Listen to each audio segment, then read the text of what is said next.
Napigilan na yung impasse ng Senate na hinto na yung boycott. Meron ko mga bagong mga chair, bagong Senate pero malayo pa yung kailangan gawin ng Senado para mabawi man lang niya yung kung ano mang katiting na kredibilidad pa ang nagdadala sa kanya.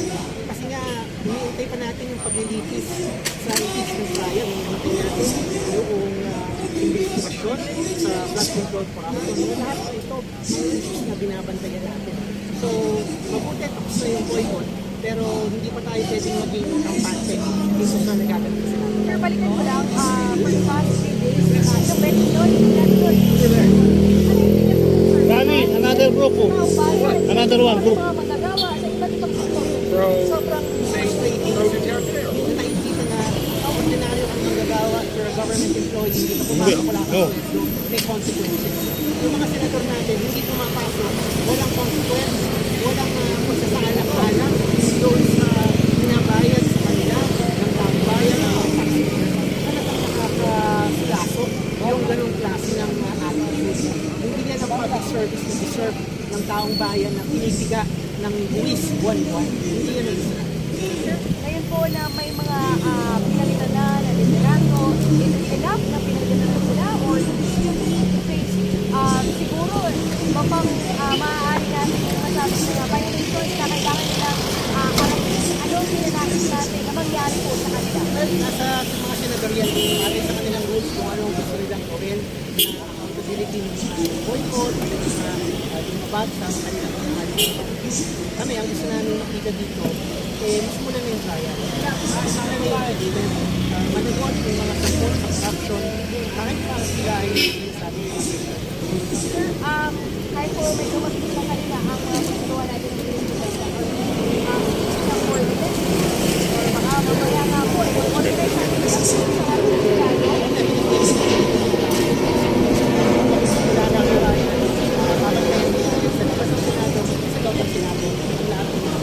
may mensahe po ba tayo sa taong bayan? Taong bayan po, kailangan po natin pasagin yung pagtingin na dapat na mas mataas sa atin itong mga senador. Sila ay mga pinapasweldo natin. Ang presidente, ang vice-presidente, ang senador, lahat yan pinapasweldo natin. Sila ay accountable sa atin. Sila ay dapat naglilingkod sa atin. Tayo yung kanilang mga boss, tayo yung kanilang dapat panagutan. At hindi maganda kung ang tingin nila ay sila special na puri ng tao na exempted o hindi saklaw ng mga batas, saklaw ng mga ayaw natin. Anong sir, pangabulan ni Wala tanong ito? Initial reaction lang sa mga kagalaman niya sila. Natutuwa tayo, hindi ko na yung kasi talagang nakaka-insulto sa publiko na gano'n ang nangyari sa stage yung mga proseso na dapat ginagampanan ng mga senador. Pero hindi pa tayo kontento sa nangyari ito. Marami pang gagawin ng Senado para bawiin man nila yung katiting na kredibilidad. Lalo na nandiyan pa yung impeachment trial, nandiyan pa yung flood control, infrastructure corruption, may mga kailangan managot pa. So, tignan natin, no? Sa ganito bang bagong kaayusan, ay meron bang magbabago sa takbo ng mga bagay? Sir, last na po, major of the majority ay hindi pumasok kayo, hindi mag-decision. Any message po sa kanila? Ito nga po, no? Very disappointing na yung mga nasa mayorya patuloy pa rin na ayaw tugunan ang kanilang tungkulin sa kabila ng pinapasweldo nga sila ng taong bayan, hindi nagtatrabaho at para lang sa para sa self-interest, para protektahan ang kapitalismo.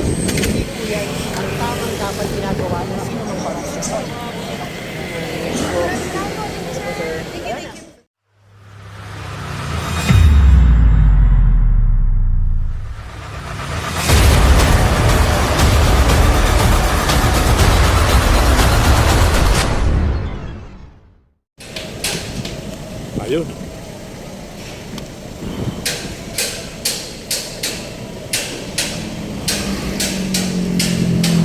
Tayo sa Senado. Yan. Let's go, 1 million viewers. Maraming salamat.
Ay, may suyo nga doon. Doon lang kayo suyo.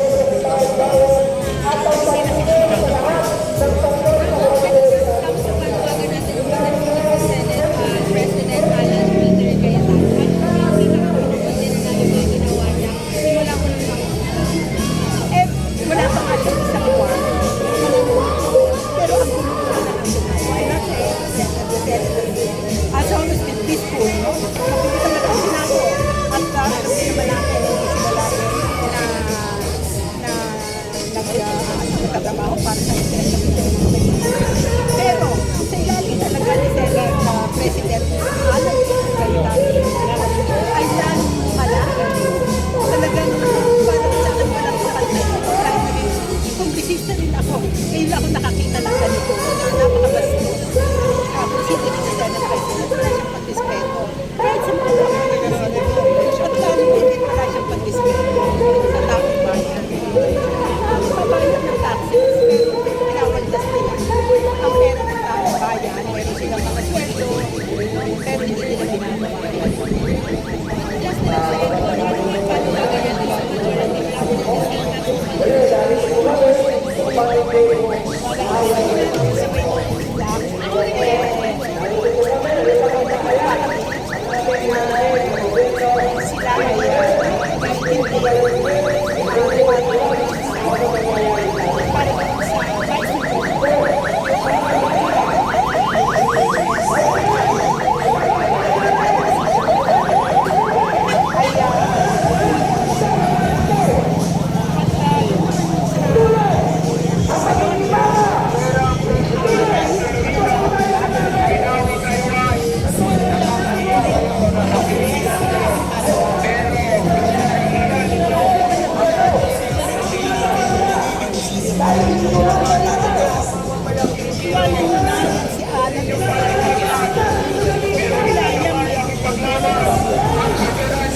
me. Excuse me mga kaibigan.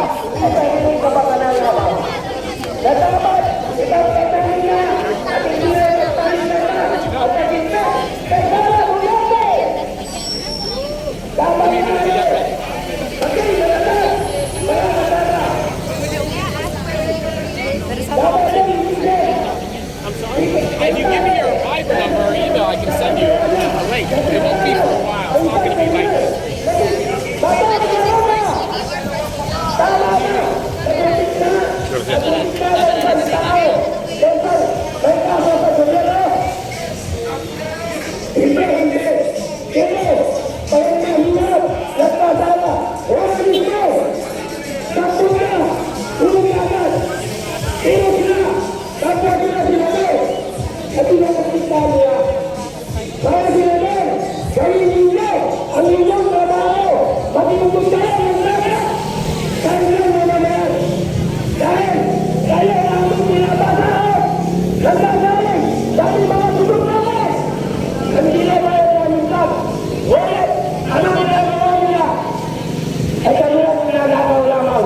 At sinunod na.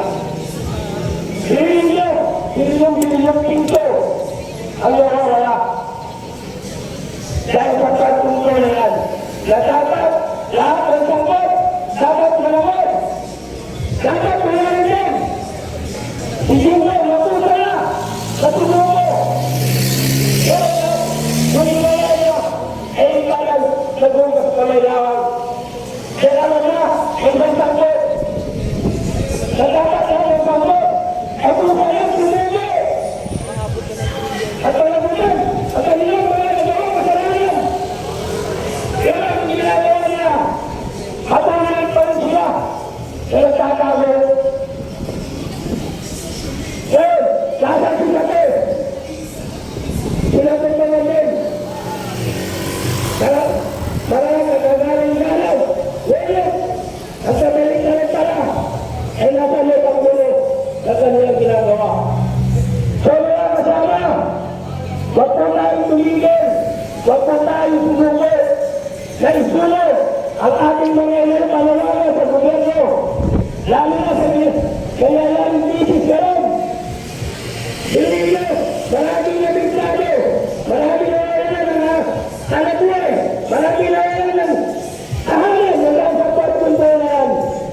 Dahil sa kanilang kasakiman, at kanilang interes, at kanilang iniisip. Sarang! Bundante! Wala! Bundan! Sarang! Bundante! Maraming salamat po mga kasama. Maraming salamat po kay Pang Bernard.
Ilang bago ako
Sa tapat na Diyo'y tumangan, kaligaan ang ating sigaw, sa lipas na tagumpay ng paglaya.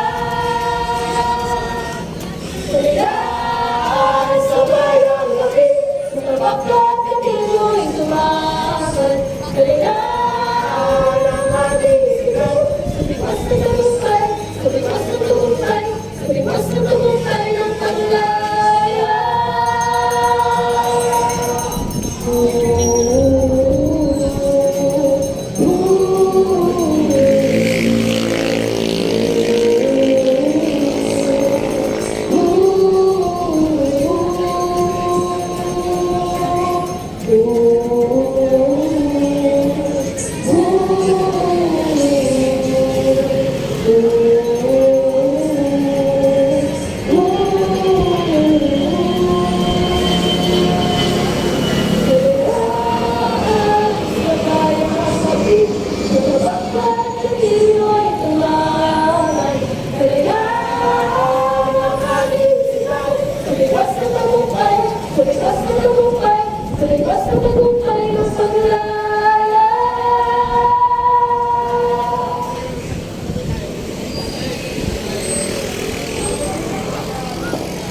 Para panagutin, kandik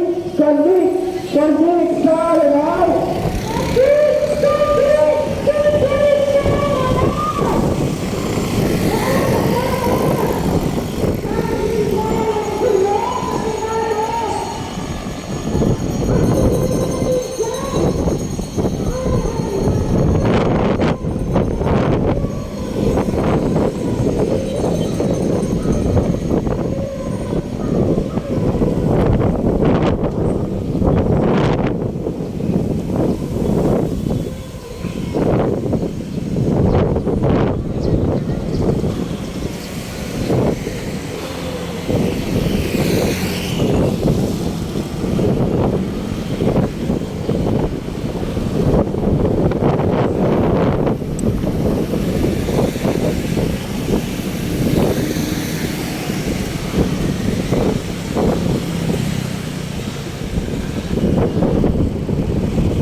Pwede na?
kababayan, no? Sinarado na yung papunta ng Senado, Tana. So nakikita yung mga motorized, mga boto ng bumabusina, ayan, no? Nakikita sila mga kabarangay. Pero naman dila.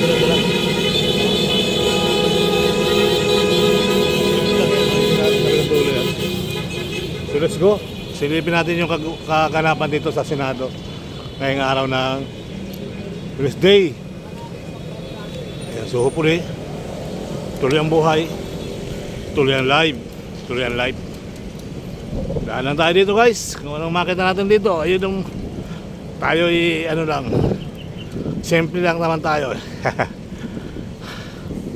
Ayan, so hopefully tuloy lang ang buhay, tuloy lang ang live. Ha? Alin? Pwede!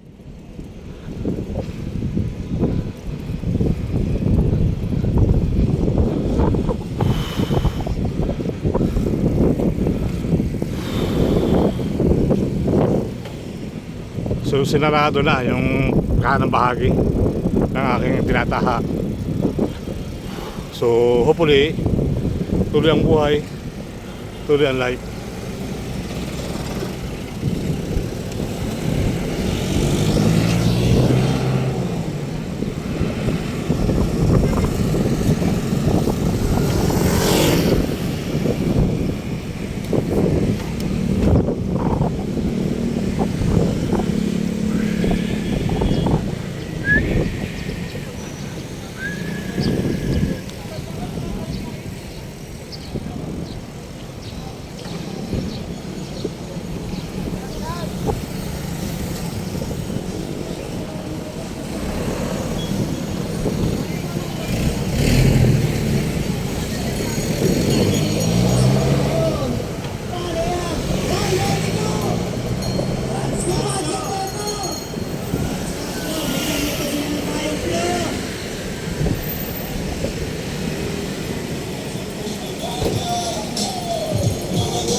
Talagang kayo yung pinaglalaban, mga ranista, mga aktivista, hindi bandila ng personal na ideolohiya ang inyong iwawagaywag.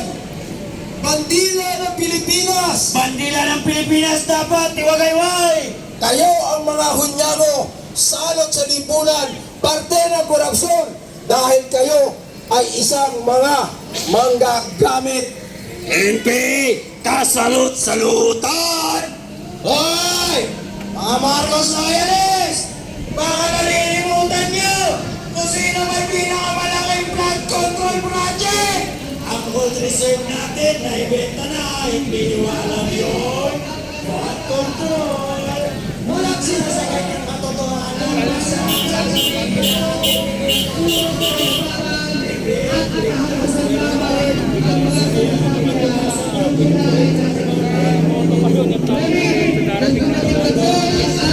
ang pangalan. Hoy, Sir Bal! Kamusta? Dito yung kaibigan ni Sir Bal Ayala, mga kabayan. Papasok na ng trabaho. Pauwi na. Pauwi na. Grabe, mainit kasi Sir Bal, iba-iba yung grupo na Iba-iba yung grupo eh. May Pro Duterte, may mga Team Bunyog, yung mga kakamping. Ito mga kakamping yan eh. Yung Eh kami, kanina din. katapos ano yun? Oo. Yung pinantay ni Black, ano yung pinantay niya kanina? Black, ano yung pinantay mo kanina? Hindi daw natin Doon yung bata mo ah. Yung sa sikat. Wala, ayaw na nilang mamansin eh. Ayaw na nilang... Sabi mo, sabihin yung politika, iba yung politika kaysa pagkakilala natin. Oo nga. Isipin din natin kung paano tayo natulungan, kung nakatulong pa sa atin yung tao, di ba? Oo. Mga ganun simple. Tapos si Black lumayo sa akin. Diba kasi sobrang panatiko sa politiko eh. Ako hindi naman ako totally panatiko eh. Oo nga eh. Ano lang yung andyan. Paano na dyan? Yan. Eh nung nakaraan, kinuyog din ako nila doon. Kinuyog ka rin. Oo, kinuyog Ano, ako nila doon? Doon ba yun? Doon yun sa Ross Boulevard? Oo, pero hindi ako nanira doon ha. Nakijoin lang ako, nakisaya ako. Siyempre, DJ supporter din tayo that time eh. Kinuyog ako doon. Ito pa rin nandun kanina. Ako, tingnan mo sa mga upload ko kung may against ba dyan. Ngayon lang naman ako nag-upload ng mga pasimpleng tira eh. Pero dati hindi naman ako tumingin. Mamimili ba ako?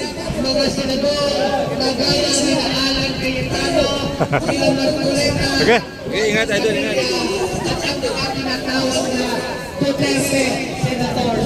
Maliwanag po kay mga senador tayo. President Ferdinand Marcos Marcos, nakikiusap ako sa iyo, ha? Palayain mo na si Tito dahil si kapatid mo, si Ano yung bike mo? Manang Ano Imidura, yung bike mo?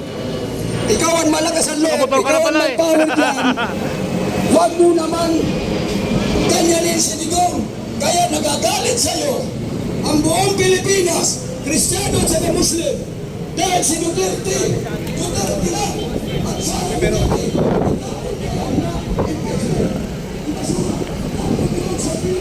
Patali ko din rito. Kay Kano.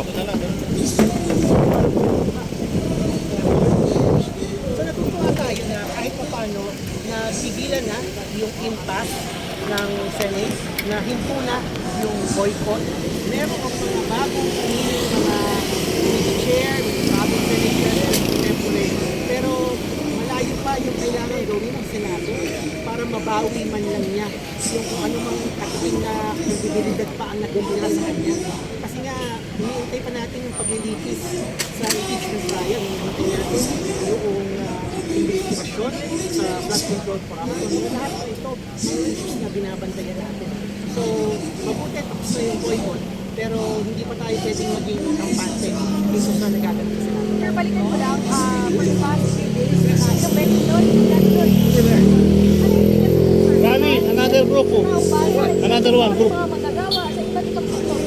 Sobrang Frustrating. Yung nakikita na ordinaryo ang magagawa for a government employee, hindi ka pumasok, wala kang No. sweldo, may consequences.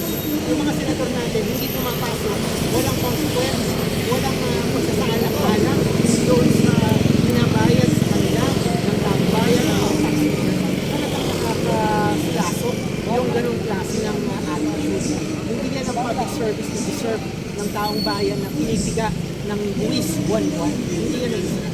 ngayon po na may mga pinalitan na veterano, is it enough na pinalitan na sila or still need to face siguro mapang maaari natin masabi na violations na kailangan nilang harapin. Ano pinanais natin na mangyari po sa kanila? Nasa mga senador yan, atin sa kanilang rules kung anong gusto nilang gawin na accountability ng boycott, na lumabad sa kanilang mga kami, ang gusto namin makita dito, mas muna na yung trial. Sana na yung evidence, managot yung mga sampon sa corruption, kahit pa sila ay sabi ko.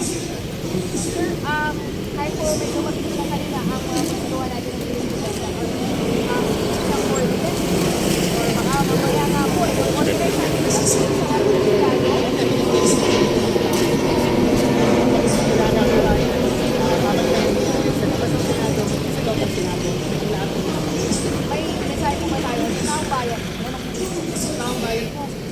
po natin basagin yung pagtingin na labis na mas mataas sa atin. Itong mga senador, sila ay mga pinapasweldo natin. Ang presidente, ang vice-presidente, ang mga senador, lahat yan pinapasweldo natin.